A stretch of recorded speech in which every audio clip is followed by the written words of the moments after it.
What are we doing here? And where are we gonna go? It's like we just woke up one morning and then it's welcome to the show.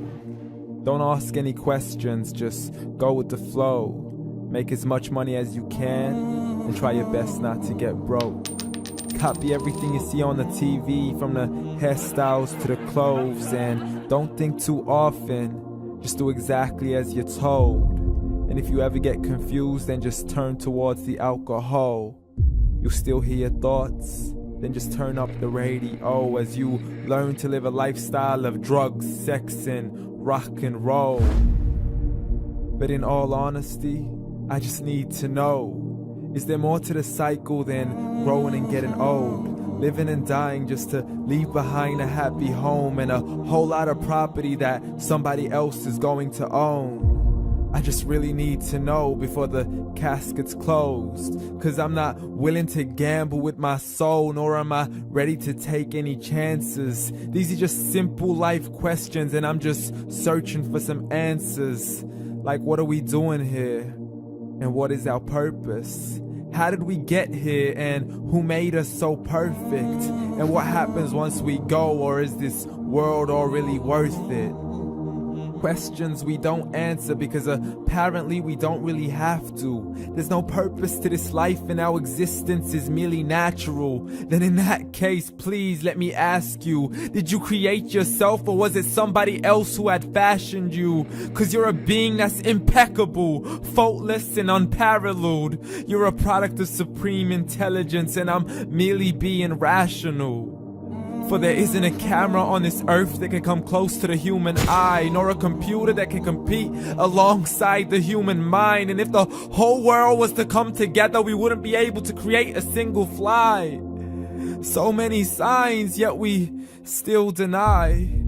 As science tries to justify that all this could come from none, when it's a simple sum, 0 plus 0 plus 0 cannot possibly ever give you 1. So from where did all this order come? But everything has its origins, a maker, a creator of its own. I mean, the only reason you're watching this video is because somebody had to press upload. So we can believe in the Big Bang, but I'd rather believe in He who caused it to explode. Allah, the creator of everything along with every single soul. The ever-living, the master, the only one who is in control. Unlike his creation, beyond our imagination. And no, he's not a man, nor does he have any partners in association.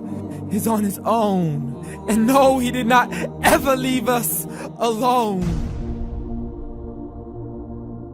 Just like every manufacturer, he left us with an instruction manual. The Quran and Islam, and I'm sorry to jump to conclusions, but it's the only one possible. The only definition of God is the one and only supreme being. It's logical, a book with 0 contradictions, with miracles that are both scientific and historical, all revealed over 1400 years ago. Like the detailed description of the human embryo. The descriptions of the human embryo in the Quran cannot be based on scientific knowledge in the 7th century. To the mountains as pegs holding firm the earth below, and the 2 seas that don't mix in a complete separate flow. To the planets in orbit, alternating night and day as they stay in flow. The expansion of the universe and the creation of everything from H2O.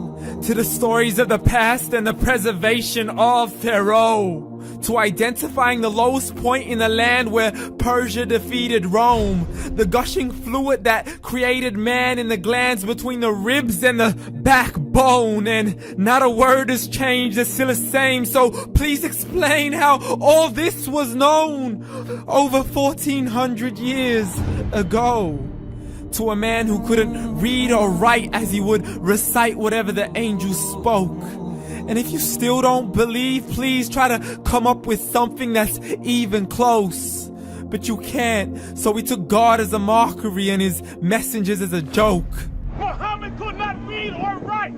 How's somebody who can't read or write gonna start a religion? Dismissed his scriptures as legends and tales of the ancient folk as we live life according to our whims, desires and hopes. saying this life is the only home we will ever know. We will live then die, then simply turn to bones. YOLO! Correction, after the grass dies, the rain arrives and it regrows, and Allah promises to do the same thing to your very soul and bring you back from your very fingertips to your toes, as the all-seeing supreme being watches us so close, and we are surely being tested in our wealth, our health, and our self, and everything that we've been blessed with. So believe, for we will surely be resurrected and be brought back to our Lord and account for every single deed as He hands us our books and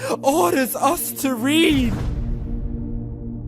From the bad to the good and everything in between. You yourself are sufficient for your own accountability, so don't be mad at me. You are the one who thought He wouldn't come back to me. I gave you a whole life long to search after me, but you were busy in all that which was temporary, so read. And glad tidings to all those who believed, and if you disbelieve, read. And don't let that day be the first day you find out what your life really means. Read.